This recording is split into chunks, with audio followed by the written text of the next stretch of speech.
This is the Global News Podcast from the BBC World Service. I'm Celia Hatton, and at 14 GMT on Tuesday, the 18th of August, these are our top stories. As Russia and Ukraine exchange strikes, a senior officer in the Ukrainian military tells the BBC that long-range attacks deep inside Russian territory will continue. Moscow warns Britain that there'll be consequences following revelations that British drones were used by Ukraine to strike Russia. And a cousin of the deposed Syrian leader Bashar al-Assad has been sentenced to death for a series of crimes, including murder and torture. Also in this podcast, I therefore declare Hichilema Hakainde S. to be president-elect. The president of Zambia wins another term in office, but the opposition says the vote wasn't fair. Let's start with Russia's war with Ukraine. The Ukrainian authorities have ordered the evacuation of more than 2,000 families with children from the region of Dnipropetrovsk near the front line, following an increase in Russian strikes. Overnight, both sides carried out attacks on each other, Russia and Ukraine. At least 10 people died in a Russian missile strike in northeastern Ukraine's Kharkiv region. On the other side of the border, the mayor of Moscow says more than 600 Ukrainian drones targeted the Russian capital on Monday evening. It's part of a campaign by Kyiv to try to take the war deep into Russia by destroying military supply lines and infrastructure facilities. In a secret location in Kyiv, our Ukraine correspondent Dan Johnson talked to the country's deputy chief of military intelligence, Vadim Skibitsky, about how Ukraine is trying to combat Russia.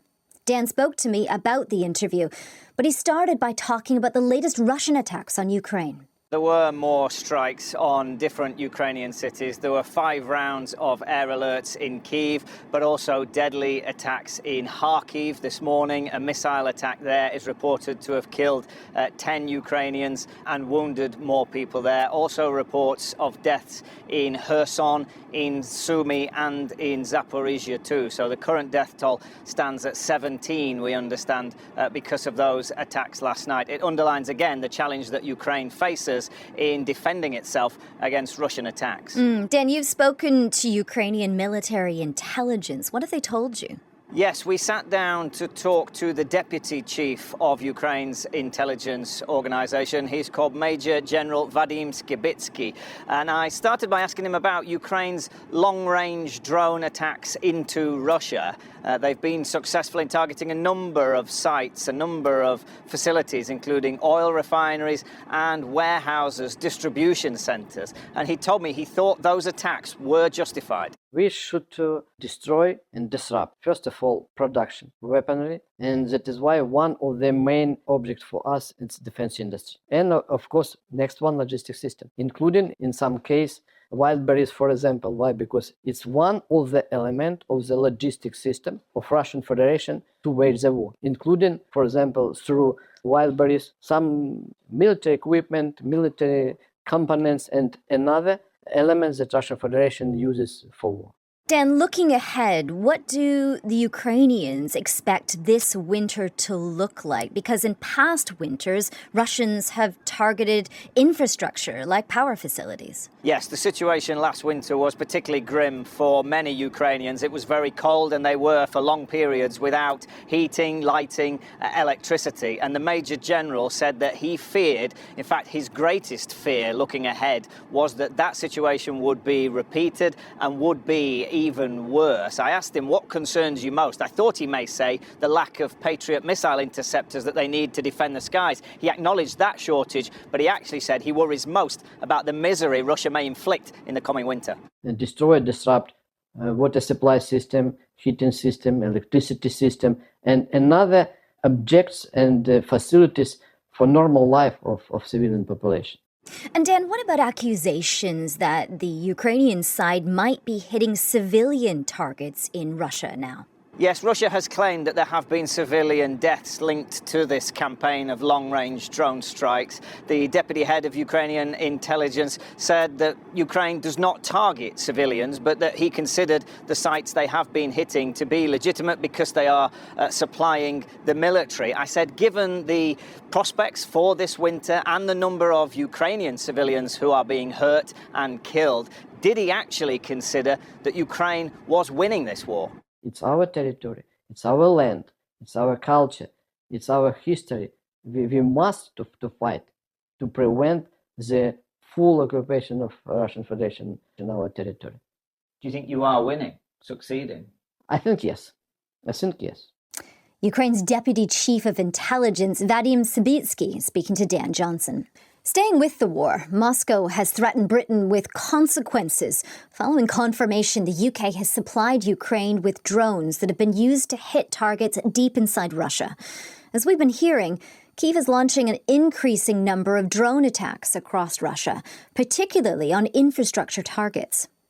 Some reports suggest this is the first time British technology has been used to hit Russian targets. Our UK political correspondent is Damian Grammaticus. This follows newspaper reports of the weekend that for the first time drone technology from the UK was used in these strikes against Russia, confirmed from sources to the BBC. Now, some of those reports talked about strikes on oil facilities in southern Russia, Yaroslavl near Moscow. What the Russian embassy here in London has put out is a statement saying that London is deliberately opting for escalation in Ukraine. So the UK was trying to contain Russia, inflict maximum damage on it by a proxy, and those actions will inevitably carry consequences for which London will have to answer. Now, in response, we've heard from the Ministry of Defence here. They have put out their own statement. The Ministry of Defence spokesperson saying Britain stands shoulder to shoulder with Ukraine. It will continue to supply Ukraine with the equipment it needs to defend itself against what they say is Russia's illegal invasion of Ukraine. Russia should be in no doubt about the resolve of the government to stand against Russian aggression. And that's also a message that Andy Burnham, the Prime Minister, delivered. His first foreign visitor here when he became Prime Minister a few weeks ago was President Zelensky of Ukraine. And he said he would stand shoulder to shoulder with him. Interesting. Damien, we're used to hearing how far Kyiv has come in making its own drones, using its own drones on the battlefield. But how much military technology does the UK supply to Ukraine? Increasing amounts, and the UK has in the past supplied cruise missiles, Storm Shadows. They cost about $1 million each. They have been used against military targets in Russia before, that's worth saying. But what we've seen is ramping up particularly drone technologies as Western militaries are developing as well. This year, the UK signed a record package of support for Ukraine, about $4 billion worth. That was 120,000 drones in that package, just to give you an idea. It includes these long-range strike drones, reconnaissance drones, naval drones, heavy lift drones. Now, that is a significant amount of support for Ukraine and also significant technology, because part of it too is devices that are attached to drones to enable them to evade electronic jamming to reach their targets. So Ukraine, I think, still creates the bulk of its own drones, but the UK support is significant. And it is worth saying it is two-way, because these drones are being tested and used by Ukraine and then incorporated back into the British military, which is already buying and starting to have these in its own stockpiles. So it is a sort of two-way thing, the UK providing and also benefiting from the experience. Damian Grammaticus. Now to Syria. You might recall that a week ago, the former dictator Bashar al-Assad was handed a death sentence in absentia for his role in overseeing a brutal 14-year civil war in his country. He fled to Russia when his regime fell at the end of 2024. Just a short while ago, one of Assad's cousins was also sentenced to death, but he appeared in a courtroom in Damascus. Standing inside a cage wearing a standard striped prison uniform, Wassim al-Assad was convicted of crimes that included multiple murders and torture. This was the moment when the court handed down that sentence. باسم الشعب العربي في سوريا تقرر بالإجماع ما يلي. أولاً Our Arab affairs analyst, Sebastian Usher, told me more about Wasim al-Assad. He was an enforcer for the Assad regime. He was someone who would gather militias to fight on behalf of President Assad. Eastern Ghouta, which is on the outskirts of Damascus, which is still an utterly devastated area. I visited it not long ago. Nothing has been done to rebuild it since its destruction, essentially during one of the major battles. He was involved in that. But what he wasn't convicted of, and the court said this is because of lack of evidence, was what many people associated him with most, which is the drugs, the trafficking, the networks, the Captagon, which is an amphetamine, which during the Syrian civil war became a major industrial enterprise, which essentially kept the regime going financially for years. And he was almost certainly, from what most people believe, a part of that. And he very much lived that lifestyle. He showed himself off as a kind of drug warlord with his big cars, his fancy clothes, his fancy houses. So I think people would be slightly surprised that that wasn't one of the elements of which he's been convicted. So what does this all mean then? Does this draw a line under the horrors of the Assad regime, or is there more of a reckoning to come? I think there's more of a reckoning to come. I think you can't draw the line under those horrors because obviously they're still visible to people. They're still visible both physically, as I'm saying, like in Eastern Ghouta, and still visible in the human cost. I mean, you meet people who psychologically are shattered, families, thousands, hundreds of thousands, totally shattered, and people haven't returned from abroad either. So those wounds are not likely to be healed at any time soon. It is, though, part of the reckoning, part of the accountability that the new authorities have promised. So in that sense, it's being welcomed. And they're saying this is by no means the end of it. When Wasim al-Assad was arrested last June, that was seen as a watershed moment. They were able actually to get one of those key movers in captivity. And there he was in his cage today. We've mentioned that Bashar al-Assad is still living in exile with his close members of his family in Russia. Does he still have supporters inside Syria today? I don't think he has a huge amount of supporters. I mean, if you compare it to Saddam Hussein, for example, who went to ground and then he was captured. So he remained in Iraq as a kind of symbol of what he represented. And as time went on, people became more forgiving of some of the excesses. Because Bashar al-Assad basically cut and ran, he deserted his country, deserted the people around him, he is seen not just by those who loathed him, those who suffered under him, but even some of those who supported him as a coward, who didn't stand behind them, who left them essentially to pay the price for what he'd done. So I don't think he personally has great support. I don't think the Assad regime has great support. It had exhausted that if it ever really existed beyond the police state that kept it in power. The issue is, though, that Syria still remains a very divided country, and the new Syrian authorities are still seen as very controversial in a lot of the things that they're doing. So there's support in that sense against the new authorities, but it doesn't go towards Assad. I don't think he will gain from this. I don't think he has any more part to play in Syria's future. Sebastian Usher. Scientists have warned that the impact of rising global temperatures on the health of older people has been significantly underestimated. Researchers at Stanford University in the United States say previous studies have focused on younger people who are able to sweat more effectively and have stronger hearts. Our global health correspondent Dominic Hughes told us more about the study and how it differed from previous ones. The past research looked really at the effect of heat on the health of younger populations, people who were younger, fitter, who could manage the temperatures better, perhaps. So what this research has done is they've concentrated on new findings, new data from what are called wet bulb experiments that measure both heat and humidity. Those experiments were conducted in the US. They tested how people over 60 tolerated both heat and humidity. Older people really struggle with that combination because they tend to sweat less, their blood vessels respond more slowly, their heart has to work harder, they may have pre-existing health conditions, and all of these things can feed into their ability to cope with high temperatures and high humidity. Now then, the researchers applied those new models to how heat would impact on older populations by varying degrees of global warming. And what they found was that countries most at risk from global warming include India, Pakistan, Bangladesh, Niger, countries where poverty and limited access to cooling really increases vulnerability. So, for example, a 1.5 degree warming of the climate would see 22% of older adults facing unsafe heat for at least a month. And they found that South Asia, the Persian Gulf, if there was a 3-degree rise in those areas, that would lead to around 3 months of solid, dangerous heat exposure for those older people. Okay, so Dominic, now that we have this new research, we know more about the real dangers. What more can be done to protect older people?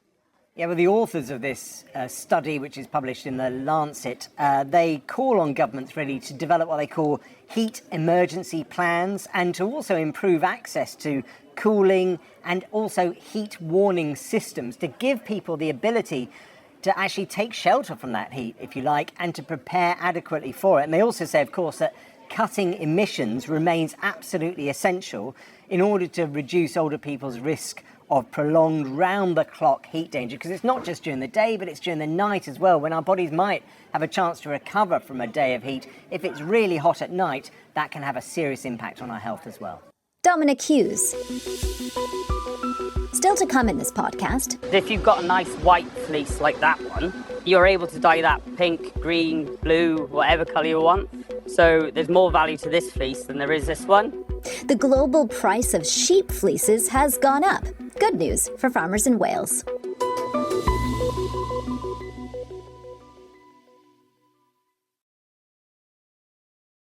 To Zambia now, where it's been confirmed that President Hakainde Hichilema has been re-elected for a second 5-year term. Election officials say he secured 60% of the valid votes cast. This was the moment the result was announced. I therefore declare Hichilema Hakainde S. to be President-elect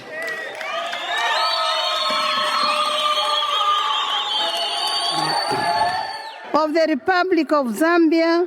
But in a country that's long been credited as one of Africa's most stable democracies, it's a system that's facing some challenges.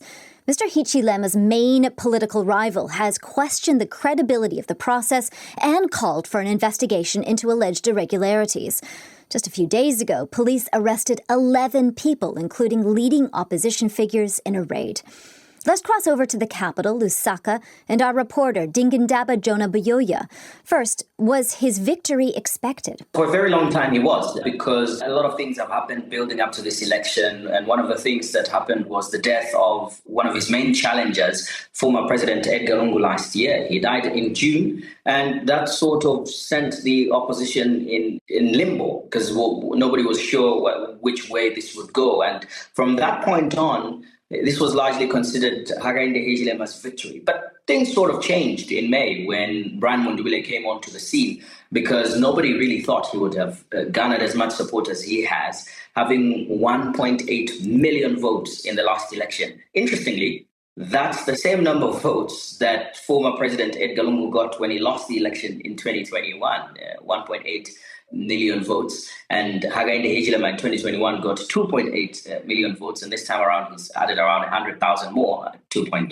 Interesting. I mentioned it before, but the opposition is challenging the result. Can you tell me more about what they've been saying? They say that there are irregularities in the contest. Yesterday, opposition candidate Brian Mundubile issued a statement where he said there were inconsistencies in the documents that certify the victory. They claim that these documents were being changed before reaching the National Results Center, or in essence, the figures were being changed before reaching the National Results Center, then altering the outcome of this election. They're also saying that the suspension of voting that happened on the 14th of August, the day after voting happened, the suspension of counting of votes and announcement of results, was an attempt at manipulation. The Electoral Commission said that it was because there were pockets of violence reported and a theft of ballot boxes containing marked ballot papers.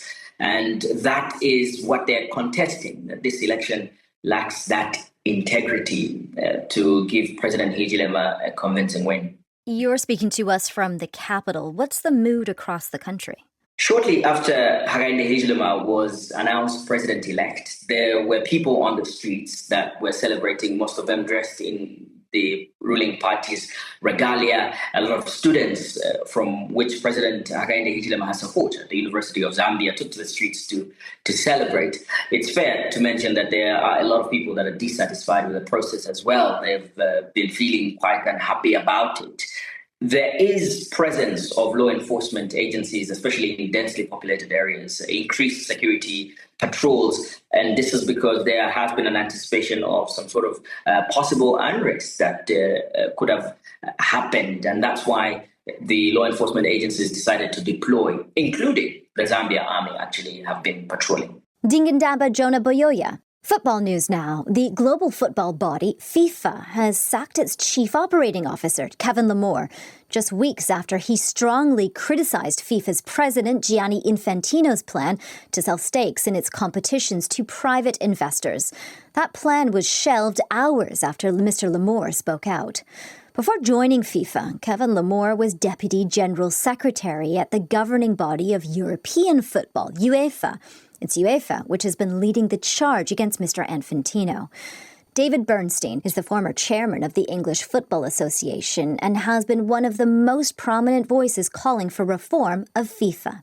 Henry Zeffman began by asking him what he thought of the sacking. Well, I think it's probably inevitable. You can't have a chairman and chief executive who has a clear loss of confidence and for the situation to continue. So I'm not really surprised at that, but I don't think in a way it's particularly significant because the challenge to Infantino isn't going to come from within FIFA.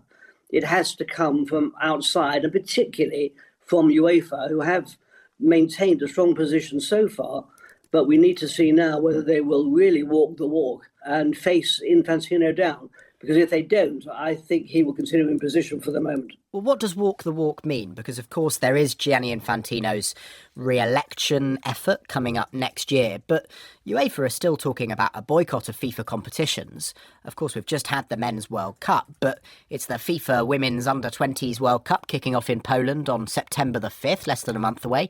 6 European countries are due to take part in that, including England.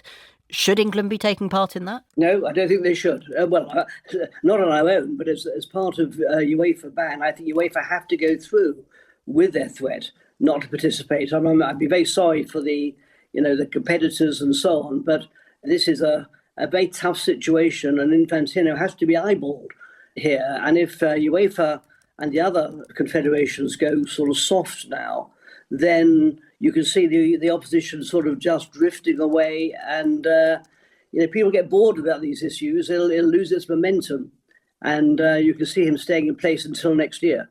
Well, speaking of people getting bored of these issues, when you were FA chairman, you, the English FA, abstained from the 2011 FIFA presidential election in which Sepp Blatter was re-elected for his third term. And by the end, it was a pretty lonely mission for you and for the FA, wasn't it? It was. I spoke out at the FIFA Congress in front of 2,000 delegates against Blatter's being put in position unopposed because it became a coronation in his case. So, I am one for actually following up very aggressive words with action. Otherwise, it's all pretty meaningless. But we'll have to see. If UEFA don't stay tough and don't stay firm, and the main force they've got is boycotting FIFA events. I have to say also that sponsors have a role to play, because if sponsors start to withdraw their support, that will put huge pressure onto FIFA, but it won't come internally. I think Infantino will have his own people lined up behind him. Former England Football Association Chair David Bernstein speaking to Henry Zeffman.